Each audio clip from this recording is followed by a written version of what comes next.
Welcome everybody to Culture Shock Podcast. It's your boy Pat, and I'm back in the building with my cousin, the big CEO. That's how I like to call him, because he's a big dog and he's in charge. Shit me, but the big CEO, Adam, is in the building. What's up, my brother? How are you? Yo, what's going on? Yeah. So we're here for a really deep episode. This episode probably will touch a lot of people. Anger is something that a lot of us live with. Everybody has experienced. Everybody will experience on a day-to-day basis or a week-to-week basis.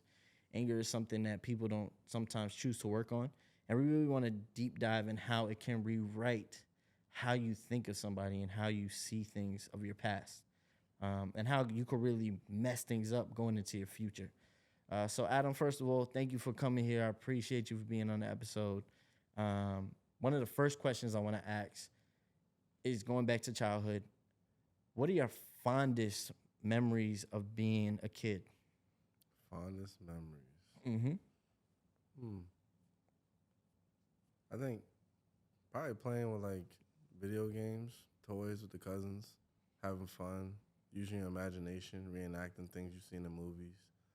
WWE was big in the household, so like we all like watching wrestlers, being your favorite wrestlers, replicating moves, trying to jump off of the bed, land on each other, play in the backyard, things like that. Or riding through the riding through the neighborhood with the local kids on the bikes and just getting into all kinds of stuff, having fun. Yeah. What's your first memory of dealing with anger as a kid? What was the thing that set you off? Set me off? My little brother. That's a good one. Little brother, because I am 6 years older than him, and he had his nickname Bad Boy because he would just whine and cry if he didn't get nothing, and he just had these temper tantrums that nothing could just fix. I remember. Don't matter who said stop doing it. He had the diaper on, he crying, he whining, and it's like, give it back to your brother. I'm like, I didn't even take it, but you can't talk back to your parents because now you in trouble. Yeah. So it's like, fine, he could have whatever toy you got, whatever game you got. To the point where you had to try to like outsmart him. He's like, I want to play the game. Like, you messing up the game. You don't know the buttons. So we just give him that controller that's not plugged in. And hopefully he don't Notice. realize, yeah. Then he want your controller because it's a different color. I'm like, no. And he's like, then he starts jumping on your back and hitting you. And you're like, you're so little, I can't do nothing right now. And I remember we was living in Queens at the time, and I'm sitting there, and I'm watching TV, and he's jumping on the couch around and hitting me. And I'm crying. And my dad sees me. He's like, why are you crying? I'm like, because Kevin keep hitting me. He keep on hitting me. Like, it's not fair. He's little. And my dad was like, hit him back.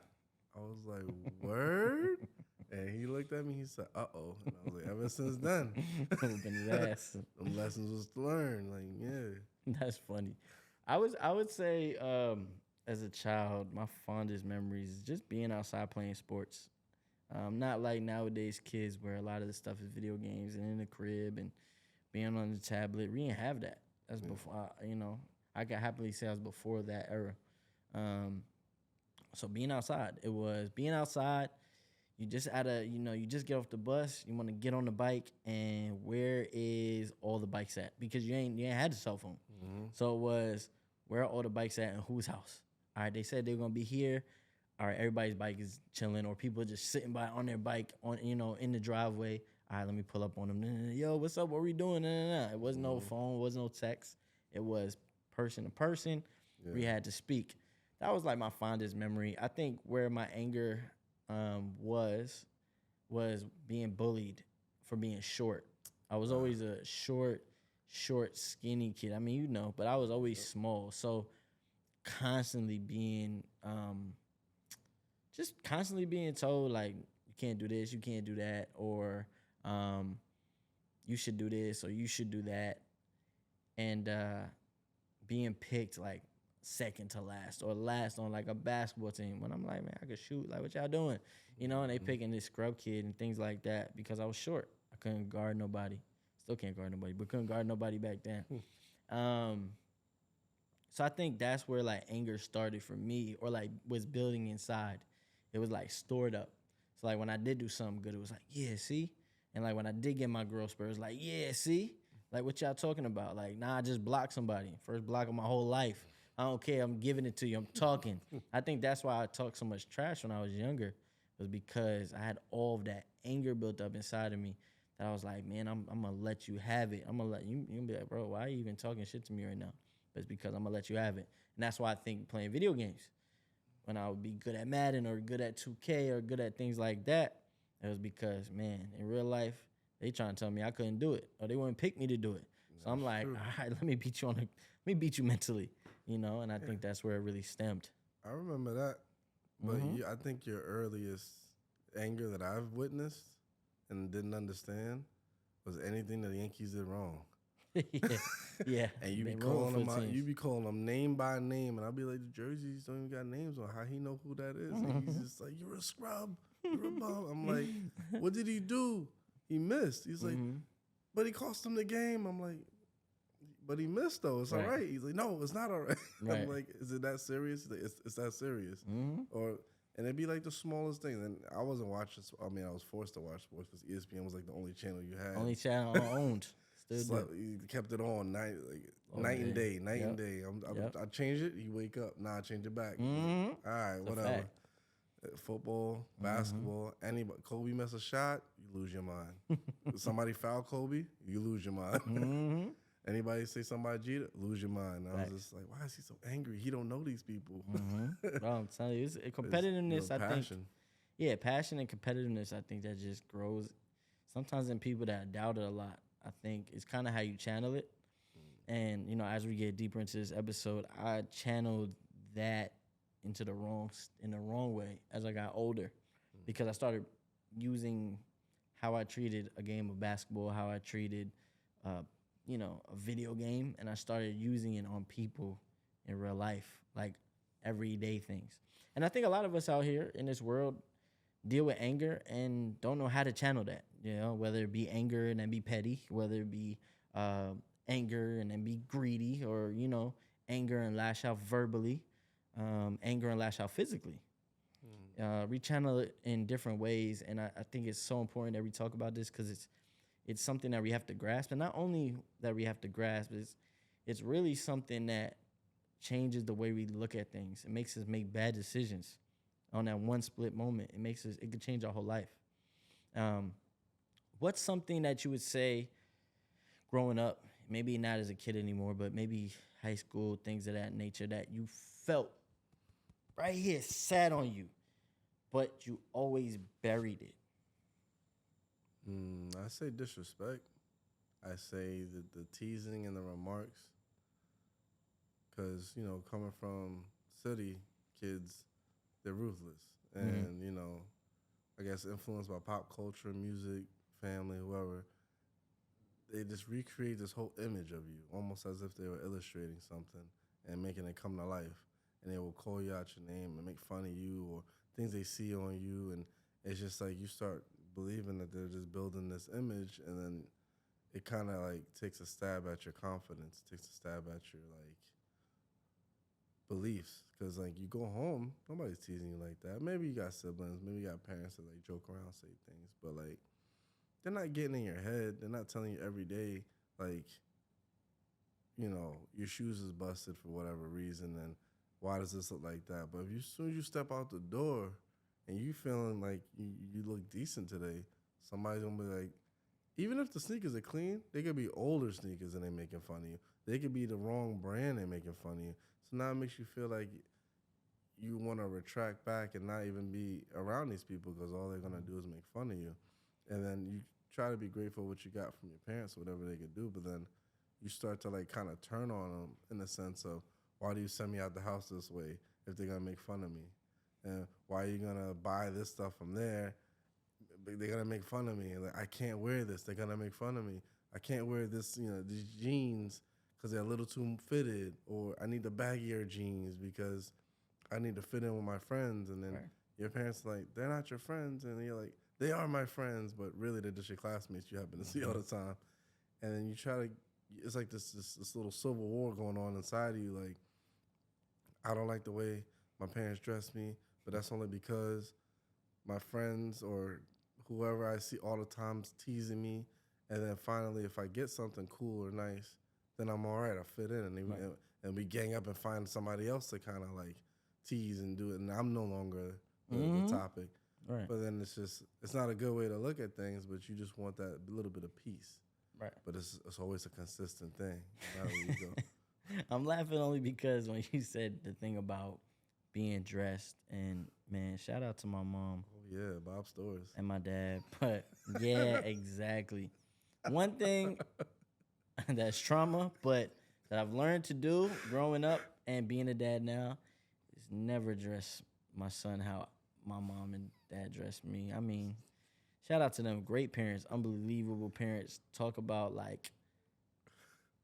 talk about like honestly teach you great lessons of life. Like I've learned really Yeah. great lessons of They life. kept Not you always clean. applied them, but when it came to dressing, Fubu, Echo, uh, man, I don't even know. Fat Farm, A lot of Fat Farm. G Unit, which I like G Unit though. G You Unit, asked for June. Yeah. I did. But those were like the kind of go tos. Those Nike golf shirts. Nike golf shirts. I mean, it was just a lot. Oof. Haircuts were menacing in the beginning when I was young, not when I was older, but when I was young. Bowl cut daddy. Bowl cuts. Yeah, it was rough. It was rough. But I do love my parents. They always did right by me, and they always really really did they thing. But dressing just one of those things. I just started laughing because no Sersky, don't want to ever do that to my son. My son definitely is blessed to have me as a dad when it comes to the dressing part. Oh, But getting back to anger, one of the things that sometimes happens is you get the bully or you get the person or you get the thing that can retract you back into this. Kind of think of it as like I guess like a crab and going in, or a turtle and going in its shell. Yeah. There's things that you get angry at and it just closes off your day. Like the happiness you woke up with. There's even people now, like there's people that are old, our age, right? Or older, and they wake up in the morning, they say, man, I'm about to have a good day. They get in the car, one thing happens, the day's over. Be that text from that boss. Give me the overtime on the weekend and you did not expect. Mm-hmm. Your plans are ruined and you just like But it could be even personal growth. Like one bad thing, a guy cuts you off and you mad, and now that anger just like it's compounding because again, you're not knowing how to use that anger. So now that person did that to you. Your girl texts you something that maybe you just didn't want to hear, or she's going through something. You may text something back that's just totally off-putting, and now it's what I'm saying. Again, it's the avalanche, that ball effect.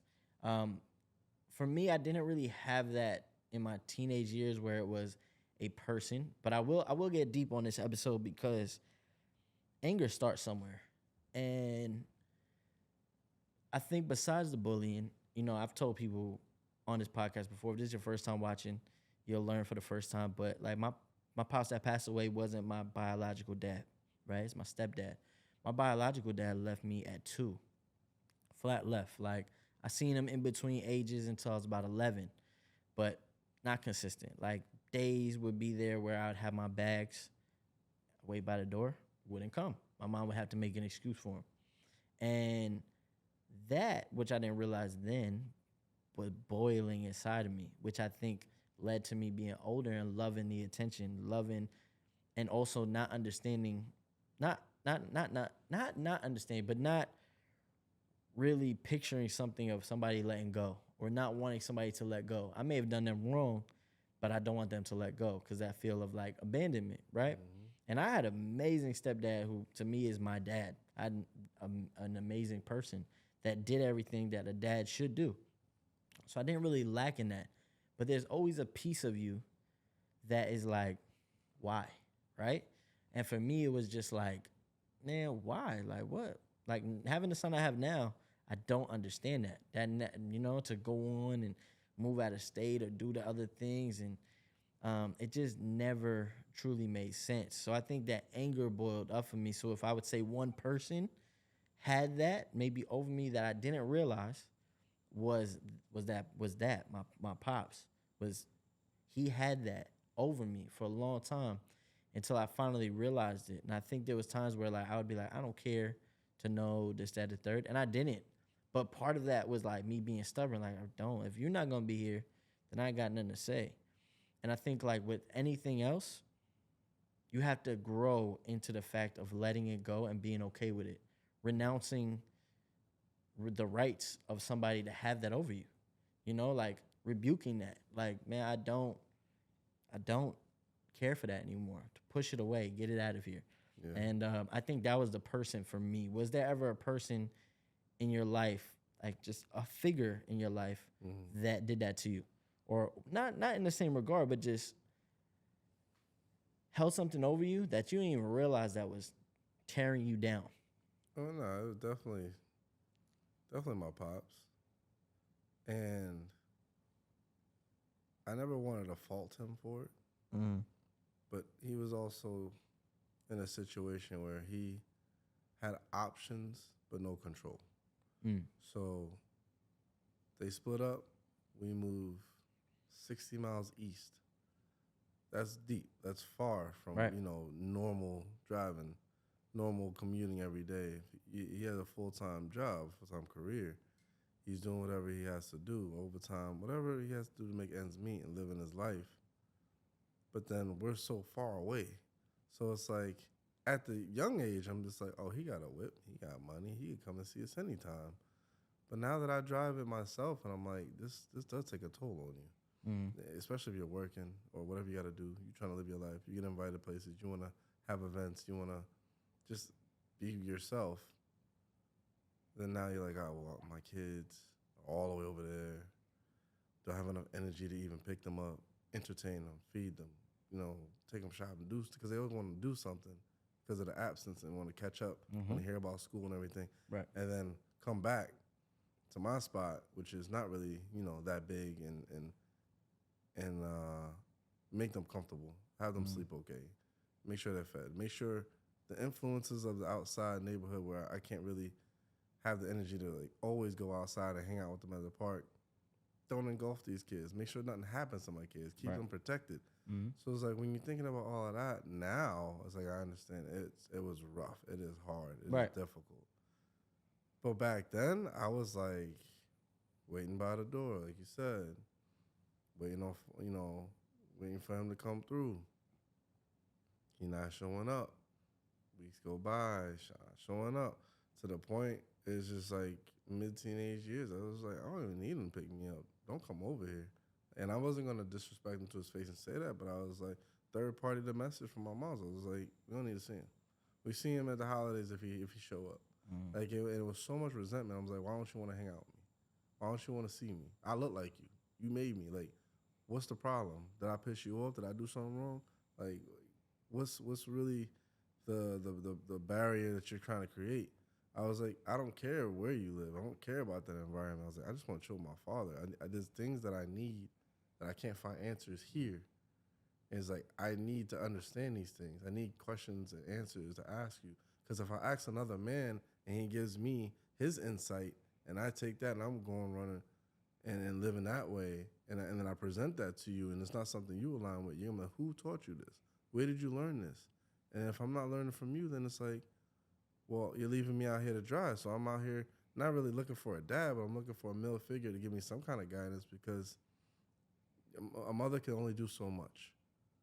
A lot of mothers have done the job and done the best they could, but once there's a male influence in somebody's life, whether they're physically there or somebody on TV that's inspiring the child or somebody who's in school inspiring the child, there's a likeness there because a male figure is also going to influence, another male generally, and or a child, whether it be female or male. Like there's always going to be that figure that really like stands out that you want to follow.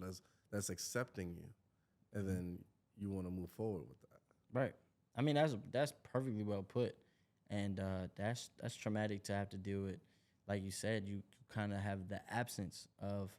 It's a danger because in that moment of not you looking, somebody can step in and change that. And there's got to be so many things in this world that does happen to, where a kid is looking for a father figure, and the father figure is a negative father figure in their life.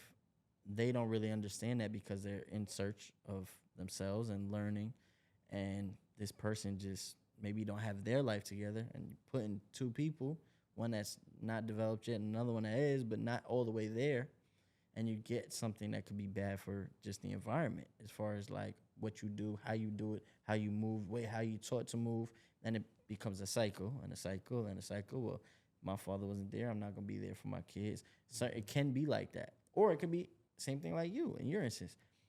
You're there for your kids because not only do you want to be a good dad, but because you've seen that. And me too. Like I've seen what a good dad looks like, and I've also known what a bad dad can be like, right? What somebody that doesn't care can be like. So I totally could relate in certain parts and certain regards with that. What would you say? What would you say some of your memories are that have altered the way you have thought about people? I say living out on Long Island and then living in the city, you see, so many walks of life. Even attending the school, you see so many different people, different walks of life, different colors, races. You hear different languages, accents, things like that. Mm-hmm. And you hear people say, I'm a mutt. I'm mixed with this, and that. And be like, huh, where are all these places? Like it makes you like kind of expand your mind. Like, oh, where are all these places? And then you see it, you see the less fortunate, and you see the fortunate, and then you see people who just degrade themselves and present them families poorly. And in the public, public transportation is probably like your biggest wow, this is real, because you'll see the homeless people, you'll see the drug addicts, you'll see the shady figures, and they may not approach you. I mean, luckily, but you still will feel that energy aura atmosphere. That some part of that would stay with you, and you're growing up saying, I don't want to be like this person, especially if you smell them from across the seat, and they may be less fortunate, they may be sick. You don't know their story. You're not going to sit there and chat it up with them either. But as a kid, you're like, these are things I want to stay away from. And this person, standing in the corner, looking like they may be up to no good, or they could be drunk, they could be anything. But for some reason, that figure instills a bit of fear in you. And you're like, I don't want to go near that either. And then you'll probably see, somebody in uniform or somebody working, doing whatever they're working. And then maybe that gets your interest. But it's like you're just being so observant, because it's kind of like this is like that TV screen on all these channels right now. And you're just like, what do you really do or not do? But you see so much in passing. You may forget about it by the time you get home, or it may just stick with you because it could be part of your route that you're traveling. As far as like city life, come to Long Island, it's a bit different. You just see a lot of cars, and then if you get introduced to people, you see them. You go to the mall, it's probably where you see the most exposure to like everything. But it's like there's nothing defining anything, because nobody's gonna talk to you. Right. And then you just kind of like sit there as like a real.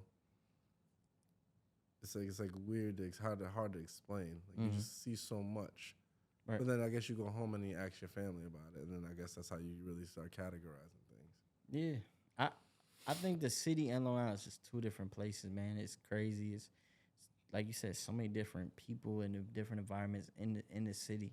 You got something different on every block, and I think that's what makes us so unique and so fun, and also so interesting. When people come here, they have this notion that New York is dirty, there's rats, there's all this, cool, but there's so much diversity. There's so much to learn, and I think that that's so cool about New York. Some of the memories and some of the things I would say as I've gotten older, started to understand.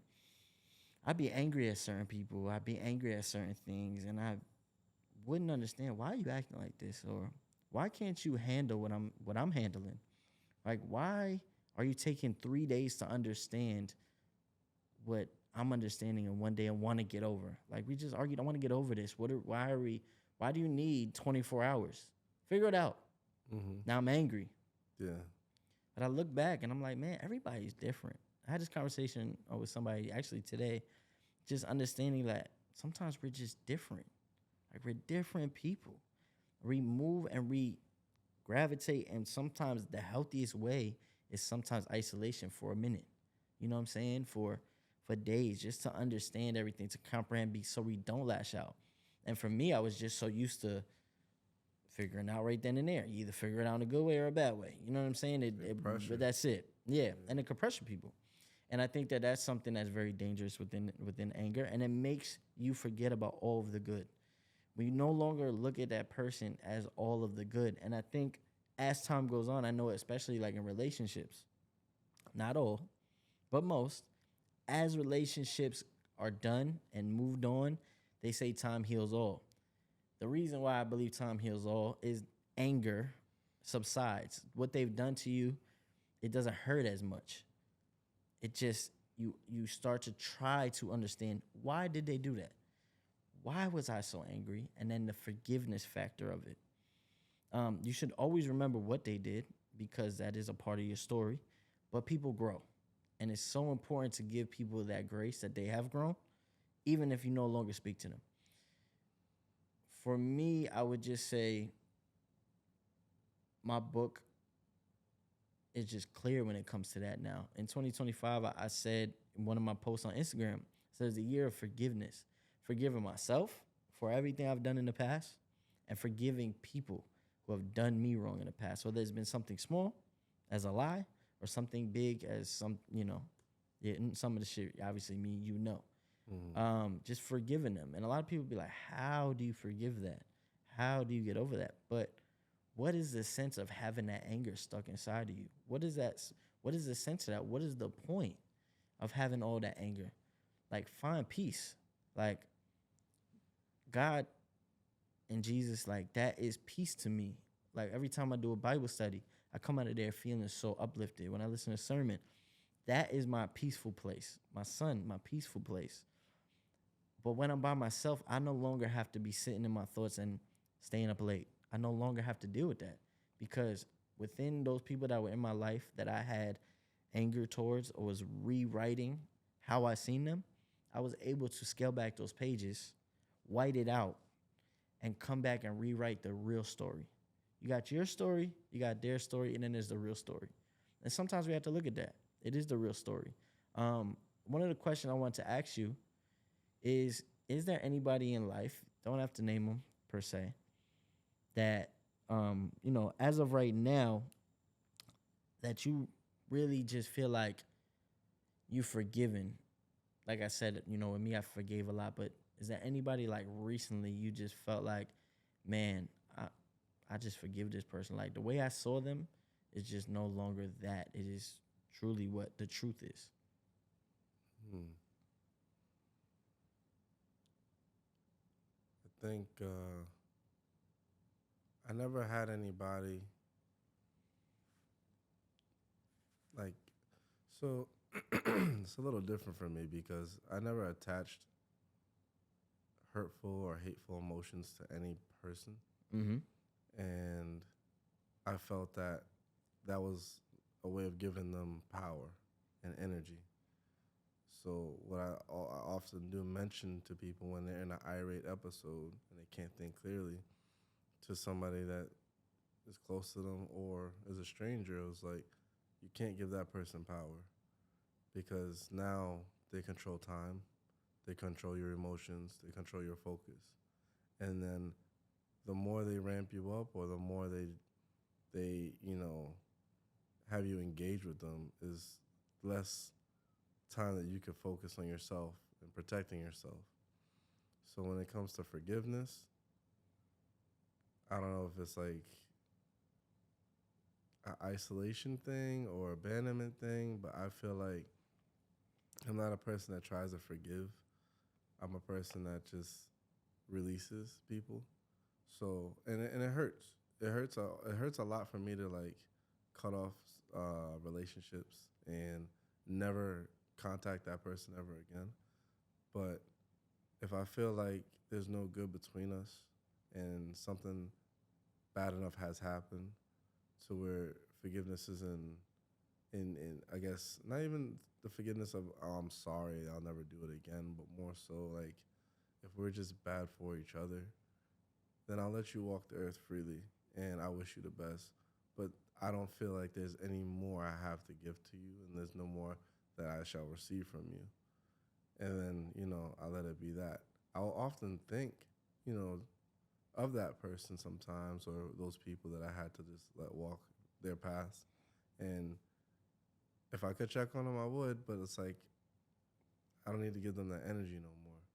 And I guess maybe that's how people identify forgiveness. But if it came to a point where you have to be forgiven, like, I'd rather let you be free. So Yeah. you don't have to hold that burden, and I don't have to hold that thought that this person wronged me, Hmm. or I may have wronged them in the sense of hurting them. I think for me, it was such a struggle um, for such a long time, except for one girlfriend I've had. Every other girlfriend that I've had to like let go has been like the hardest for me. It's like because I again, but going back to what I was explaining earlier, it's like why can't you be like me and just forgive, or why can't you be like me and just come back and let's we may not be the same, but or we may not be good for each other, but we had a good little friendship at this point. Why can't we get back to that little 2 month stretch? And the other 3 years wasn't good. Why can't we get to the 2 months and stay there? And then it becomes like that back and forth tennis, right? Like you're just hitting the ball back. They're not answering. You just hitting the ball back at this point. You know what I'm saying? It's Yeah. but you're in hope. Like you have this hope and this desire and this want. And it's like, this is the good person I see, and this is that. And why won't you talk to me? And why won't you just acknowledge that this was good with all the bad that's happened? And I think now I've gotten to a point in life where there'll be moments where I'm like, man, I want to text that person. Man, I want to reach out so bad. Yeah. Like, ooh, God, I want to see what they doing. Like, man, I seen or heard a song. Man, I miss that person. I just want to see what's good. Like, how are you? And then you have to sit and be like, the same way I thought about the argument part, and like, it takes time. Maybe they know what I know, but there's nothing else for them to say. Where I want to say everything and I want to be everything, they no longer want to say anything. It's done. What's done is done. Yeah. And there's so many people out here that don't want to let go. And I think now I'm at a peaceful place where I've let go and moved forward. But they'll always have a piece of you.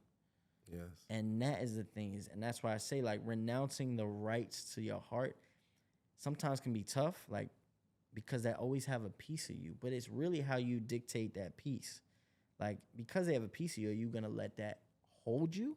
Like I was saying with my pops, are you gonna let that pull you back or have a negative thing going forward?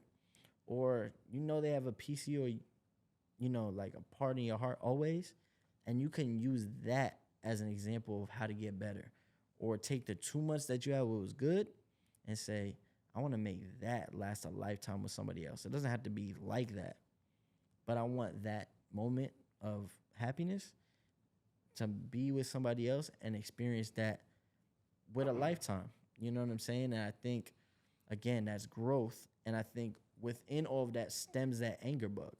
And that anger bug can, again, make you see and make you feel something in an instance and revert so many times. I remember in relationships I've been in, there have been times where shit was so good. It was great. Things got so much better. And they said something I didn't like. Like, they got angry. They said something I didn't like. And I just slick mouth said something that I knew would, And now all that work you just did, all that building of that bridge you just did, you just put TNT on it and blew the whole thing up again, And that takes time. Like, I don't want people to think like, yeah, just the switch turns off, because anger is an emotion. Anger is with you always, but so is God. And if you have that in your life and you have a peaceful place, sometimes you're able to scale back and say, you know what, God, like, I'm not even gonna deal with it. I've had to do that in the past couple months of my life. God, I'm not gonna deal with it. You know what, guys, I'm gonna give this space. You know, in the Bible it says, let God have that space to handle what they have to handle with that person. God, not get involved. I'm gonna give you that space. People like, Pat, how you dealing with that? Because I'm giving that space. That space that I used to fill with anger Mm-hmm. and I used to push back and hammer, that space is now filled with faith, with God, and with peace. And I think that switch eventually can be turned on if you really put your mind to it. What would you say? Um, what would you say to the people that deal with anger on a daily basis? Maybe people that you know, coworker, family, things of that nature. How would you tell them to truly cope with it? Now, there could be somebody that is in their teens. It could be somebody that's older. Obviously, they have to grow mentally. But what are some coping mechanisms that you would really say um, to help them so that anger doesn't wind up being something that somebody sees Adam, and Adam's this horrible person, but deep down you don't know the struggle that Adam went through. Deep down you don't know what Pat is dealing with internally to sit there and have judgment towards that person. So what would you tell somebody that maybe would judge you, or maybe somebody you know that you work with, or somebody you see around? Man, like, you should use this method to change up how you see people. So I realized the method that I used to cope with anger, it wasn't healthy, but it was definitely one of those things that was plain sight and nobody would know what's going on with me. Unless I spoke about it, I would just be quiet. And then they'd be like, "You good?" And I'm like, "I'm good." Because I was able to be joyous enough to understand, like, oh, somebody's checking on me. So that, like, kicked up enough energy for me to respond. Yeah.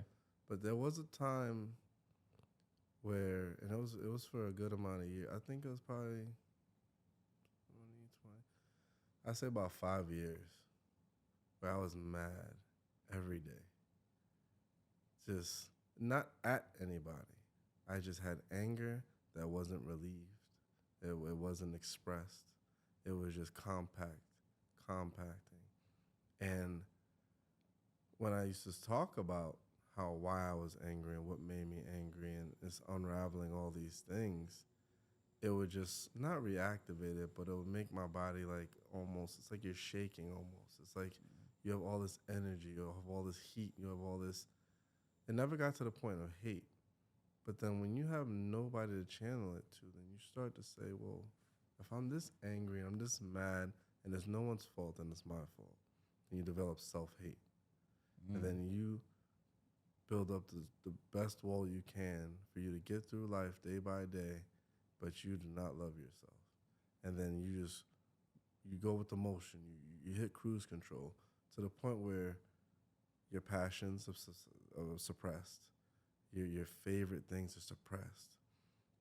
Things that you were known for are suppressed so deeply that when people meet you, they'd be like, "Oh, I didn't know you wrote poetry or, you know, drew, or I didn't know you were so clever and witty.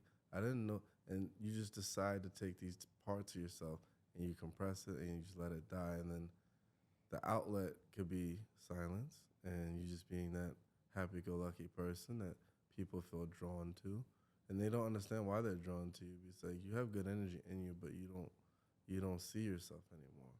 To the point where you're hiding from your reflection. You're not caring about your appearance as much. You're doing enough to not raise any red flags because you are not necessarily depressed. You're just full of so much anger within yourself. So I got to a point where I did see my reflection. I felt myself, and in my mind, I'm like, where I built myself up so strong to feel like I was invincible, which military does that to you when you're young, and you're built. Everybody's complimenting, and you have this like figure. To people now seeing you later, and they're like, "What happened? Like, you good?" And you're like, "Yeah, I'm good," but you're not good. You're just lying to them because that's just verbal judo. You out here, get out of my way. You can't help me. You know, only I can figure it out, and I don't even know who to ask for. So I saw myself, and I was just like, I'm disgusted. I'm fat again because when I was younger, I was chubby, hated it. That was the biggest reason of getting in shape because I did not like how I felt. I did not like what I saw. So it's like I have a great family, I have a great life, I have a career, everything started, but I look at myself and I'm disgusted. I was like, I don't take the steps to make myself better. I don't care about the superficial things because no one is even like pointing those things out. So it's like, all right, I duck those things. I duck what I'm being known for. I'm like, all right, cool. I can suppress that, suppress that, suppress that. And then when you really like take a chance to look at yourself, you get to your limit, and then you break down, Mm. and then you feel this overwhelming sense of lostlessness. Like, who am I? What am I here for? Who do I represent? Like, if I took a leave of absence, how long would it take them to find me? And I was just in this dark rut, and I was like, I don't know what to do. But I was talking to my boy, you know, my boy who I was working with at the time, and happy-go-lucky, jolly dude. Everybody's like, they see him, they laugh, they love it. Everything is awesome. Like, it's just he had that same wall up. But I was just like, hold on, something feels familiar. Mm. And then I was like, we would just talk about stuff because we would work a lot of these posts together. Talk, talk, talk. We broke it down to where his anger was stemming from, and when he was like, he compacted everything. He's like, he'll smile, give you a compliment, shake your hand, make a joke, whatever. As soon as he walks away, pain. And that pain is not from anybody, it's just within you. It's that self-hate. So when I noticed that energy and I started really talking to him, I'm like, yo, we need to do something about this. And he's like, you're right. So I was like, let's hit the gym. And I was like, we're gonna hit the gym in a way of not trying to improve ourselves or be aesthetically pleasing. We were gonna hit this gym because you're gonna release the hate. That's what we used to call it, release the hate. Mm-hmm. So we would go down there and you will do everything you gotta do to deplete your energy so much that when you feel at your lowest, you don't have enough energy to do something stupid or to hurt yourself. That makes sense. And we did it for a while, and we got strong, and we got it just the results were coming because we were just it was you're not caring about anything. You're chasing the pain. It's not like heartbreak fitness. It's not, oh my gosh, I have to work out. The doctor says I'm gonna die. It's like there's nothing motivating me to stop. Like, we are working until our bodies are broken down completely because our minds won't let us know what relief is. Mm. And it took about 2 years of him and I just doing that. And then all of a sudden, it's all gone. You don't hate yourself anymore. And I wouldn't advise anybody to do it because you really need somebody to help you get through that kind of stuff. But the relief and the result is insane because you don't recognize yourself. People would say, oh, man, you're working out, you're doing this, and you're just like, you don't know why I'm doing it. Exactly. I can't even tell you why I'm doing this. Exactly. But I'm doing it to survive. Mm-hmm. I don't know if you ever felt like this, but I know it happened to me, man. That was such a good point with anger is like within anger, your ego comes out, your pride comes out, even jealousy can come out. Like those three things I think were so impactful for me as I was angry. Like if I was angry at somebody, those things like pushed up to the shore. It was like treat them with ego, treat them with pride. And then if it was something that maybe they looked at somebody and seen somebody in the higher ups and I knew I wasn't there yet, I'm jealous. So like I may not show that I'm jealous, but my anger will show it. My ego will show it. The way I treat them will show it. Mm-hmm. And I think a lot of us sometimes live with people that deal with that don't really know how to handle that. So the jealousy comes out, the control comes out, right? We see people in relationships all the time where one or the other person is controlling them, right? And it's something that becomes almost like norm.